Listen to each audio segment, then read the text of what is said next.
Hello hello, une nouvelle petite vidéo, très courte j'espère. En fait, la longue vidéo que j'ai faite hier soir était une démonstration technique des nouveautés, mais elle n'exploitait pas tellement le potentiel, le visuel de ce qu'on peut faire sur une belle map. Et donc je me suis dit que ça serait intéressant de faire une petite vidéo de démonstration pour vous montrer ce qu'on peut faire avec le jeu en état actuel quand on est sur une map sympathique. Donc je vais essayer de pas trop bavarder, ça va pas être évident me connaissant, mais j'essaye de maintenir la vidéo sous la barre des 10 minutes. Donc voilà, on est ici sur la map de montagne, vous vous en souvenez, elle est très belle, elle est beaucoup plus gourmande que l'autre. Et alors tout d'abord, oui, j'ai oublié de vous dire, j'ai rajouté un nouveau gadget qui s'est rapidement révélé indispensable et je vais vous justifier son existence tout de suite. On va virer l'interface. Imaginez que j'ai un ensemble de bonshommes ici, on va les mettre comme ça. On va prendre d'autres d'une couleur différente, par exemple bleu, hop. On va les mélanger comme il faut. On va prendre encore quelqu'un d'autre. Allez, la femme en rouge. Hop, hop, hop, hop, hop, hop, hop, hop, hop, hop, hop. Voilà. Et alors le problème, c'est comment je fais si je veux sélectionner par exemple tous les bleus. Donc il y a évidemment la touche Shift, je peux tout à fait les sélectionner un par un, mais quand je fais une erreur et que j'en sélectionne que je veux pas, je suis obligé de les redésélectionner, etc. Donc c'est vite une galère. Et donc j'ai rapidement fait un petit gadget qui permet, quand on a sélectionné une classe, par exemple ici les bleus, si j'appuie sur CTRL A, ça me sélectionne d'un coup tous les bleus et je peux les sortir du tableau facilement. Donc ça me permet de séparer rapidement des troupes qui sont sur le terrain et qui sont mélangées, par exemple dans une bataille ou quelque chose comme ça. Alors le CTRL A fonctionne en sélectionnant toutes les classes identiques à toutes les classes que j'ai sélectionnées. Donc par exemple si je sélectionne des bleus et les femmes en rouge, donc j'ai sélectionné un bleu, une femme en rouge, je fais un CTRL A, ça me sélectionne toutes les bleues et toutes les femmes en robe rouge. Voilà. Donc c'est évidemment très pratique. Si je veux tout sélectionner, quand j'ai terminé avec une scène, je sélectionne 3 exemplaires, enfin un exemplaire de chaque, je fais un CTRL A et là j'ai tout sélectionné et j'ai plus qu'à les supprimer comme ça. Voilà, donc c'est un gadget, c'est plus qu'un gadget en fait, ça s'est rapidement révélé indispensable. D'autant que le rectangle de sélection n'est pas extrêmement pratique à l'usage, je m'en rends compte, parce qu'il n'est pas orienté suivant les rectangles qu'on fait avec les personnages ou les formes qu'on fait avec les personnages. Donc il est parfois un peu pénible à utiliser, je le remplacerai peut-être par un cercle à l'occasion, mais en tout cas ce contrôle-là se révèle rapidement absolument indispensable. Je vais vous montrer tout de suite un cas pratique de ce qu'on peut faire d'ailleurs avec le jeu. On va se faire 2 armées, vite fait. On va prendre par exemple allez, une armée de quoi, une armée de verre. Hop. CTRL C. Alors typiquement pour faire une armée c'est assez rapide, j'en prends par exemple, je vais en mettre 10 les uns à côté des autres, j'ai pas compté, 1, 2, 3, on s'en fout en fait. Et maintenant si je veux multiplier les lignes, j'en sélectionne un, je fais un CTRL A et un CTRL C et voilà mes lignes qui arrivent, 2, 3, 5. Donc là j'ai une première petite armée, on va faire une deuxième armée, on va prendre des monstres, c'est plus rigolo. Qu'est-ce que je vais vous mettre comme monstre? Qu'est-ce qui vous ferait plaisir? Oh, les crawlers, on les a déjà vus ceux-là, ils sont superbes, mais on les connaît. On n'a pas vu les loups-garous encore. Je peux vous mettre des loups-garous. CTRL C. Hop, on va virer les interfaces. CTRL V. 1, 2, 3, 4, 5. On va s'en mettre 5 par 5. Hop, CTRL C. 2, 3, 4 et 5.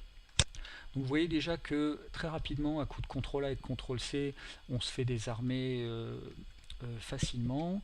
On va rappeler, on va se faire une troisième armée avec encore un monstre différent, quelque chose qui vole par exemple. CTRL C.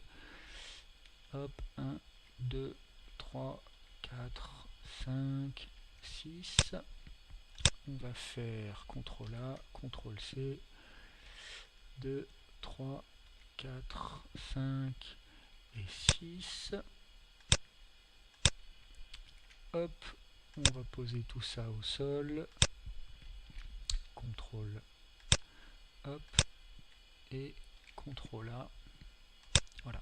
Donc déjà de façon intéressante, si jamais on veut refaire, alors pas des batailles napoléoniennes, mais si on veut faire du wargame, vous voyez qu'on peut gérer plusieurs types d'armées, et pour les déplacer, ben c'est très simple, je fais un CTRL A, et ensuite j'envoie mes loups-garous où je veux. Pendant ce temps-là, je récupère les hommes, je fais un CTRL A, et je peux les déplacer ici, et donc vous voyez que c'est très facile de faire des mouvements de troupes, comme ça. Alors d'autant plus facile, les insectes, tant qu'à faire, on va les mettre en l'air. C'est des volants, donc on va les faire voler. Voilà. Et donc vous voyez que si je veux mélanger dans une bataille furieuse, je fais un CTRL A, on va envoyer ça au milieu du terrain, je vais récupérer les loups-garous, CTRL A, non, j'en ai pas récupéré un, CTRL A, voilà, là ils sont là. On mélange tout ça, on rapatrie les insectes au milieu du bordel. Voilà. Et là on se retrouve avec une bataille, oups, j'aurais dû ne pas les désélectionner, voilà. On se retrouve ici avec une bataille de plusieurs créatures différentes, et de la même manière qu'on les a séparées, si on veut les, donc on les a rassemblés, si on veut les séparer, je sélectionne un loup-garou au hasard, je fais mon CTRL A et je sors les loups-garous du terrain. On va faire pareil avec les insectes. Donc c'est très très facile de manipuler des armées entières, de faire du wargame éventuellement, de déplacer des troupes, etc. Voilà. Donc on va, ça c'était un premier exemple, on va sélectionner tout ce qu'il y a là, on va sélectionner également cela, CTRL A, et là j'ai tout sélectionné, je clique sur Supre, et c'est terminé parce que c'est du jetable.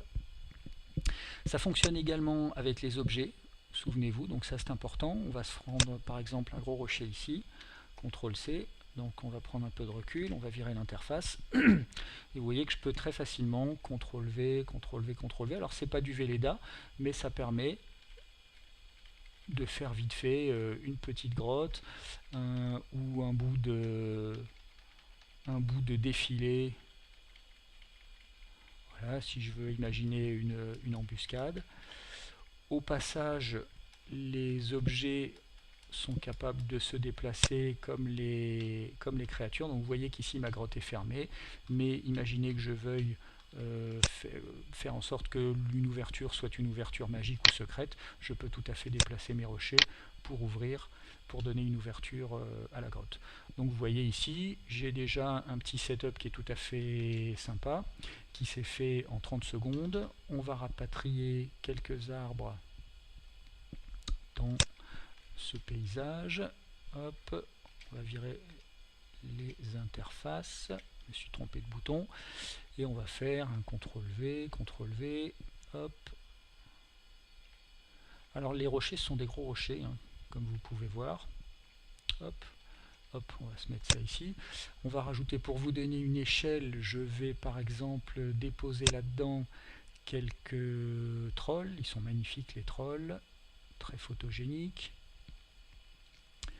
Où il est mon troll? Il est là, hop, CTRL C, on va s'en mettre un ici, un ici, un ici. Voilà. Alors vous voyez que tout de suite ça a très rapidement de la gueule. Hein. Et ça donne peut-être pas l'échelle des rochers. On va prendre, hop, c'est ça qu'il me faut. On va mettre un bonhomme, parce que c'est quand même toujours ça qui donne l'échelle. Voilà. Donc vous voyez qu'on a en quelques secondes un setup qui permet d'organiser une bataille. Si je décide que ça va être une bataille rangée, je fais un contrôle, on va rapatrier une armée, hop, on va se construire ça, CTRL A, CTRL C, 2, 3, 4. Tant qu'à faire, on va les armer. Bouclier main gauche, ils sont en rouge, on va leur choisir un bouclier rouge.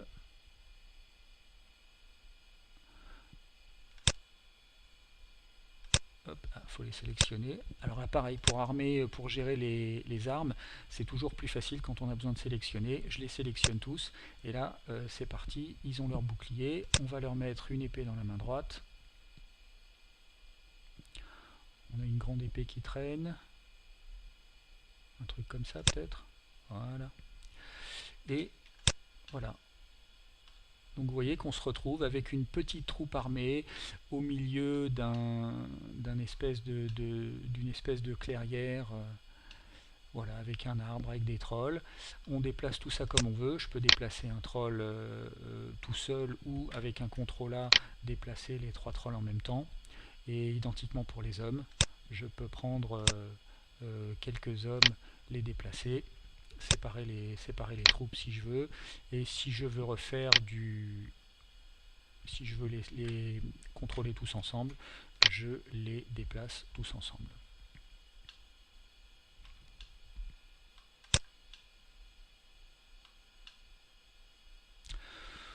Voilà, est-ce que j'ai le temps pour un setup? Je suis à combien de la vidéo? J'en sais rien, mais ça fait peut-être 10 minutes, donc finalement je vais m'arrêter là. Bon, je pourrais vous faire voir la même chose dans la neige, on peut faire tout un tas de choses, mais je trouvais intéressant de vous faire voir ce genre de choses. En plus là ça fait un magnifique screenshot. Je trouvais intéressant de vous faire voir ce genre de choses parce que la vidéo d'hier finalement ne rendait pas tellement justice à ce qu'on peut faire quand on sait utiliser un petit peu l'interface, et vous voyez que très rapidement, en quelques secondes, on peut en quelque sorte peindre une scène à coup de rocher. C'est pas du Velleda, mais vous voyez que ça se fait très rapidement, et surtout c'est du jetable, hein. Je vous rappelle que là, si je fais un CTRL A et que je supprime, tout disparaît instantanément. Je vais faire la même chose avec les arbres, avec les trolls, et avec les hommes dès que j'arrive à en sélectionner un. Voilà, et là ma map est à nouveau totalement vierge. Donc c'est un petit peu le but de cette table de jeu virtuelle, que tout puisse se faire rapidement, qu'en quelques secondes on puisse monter un setup compliqué exactement comme on ferait sur une vraie table, et le supprimer une fois que la scène est finie. Voilà. Et ben voilà, j'espère que j'ai réussi à tenir en dessous des 10 minutes, le temps de la vidéo le dira. Merci, j'espère que ça vous a plu, et à très bientôt, ciao.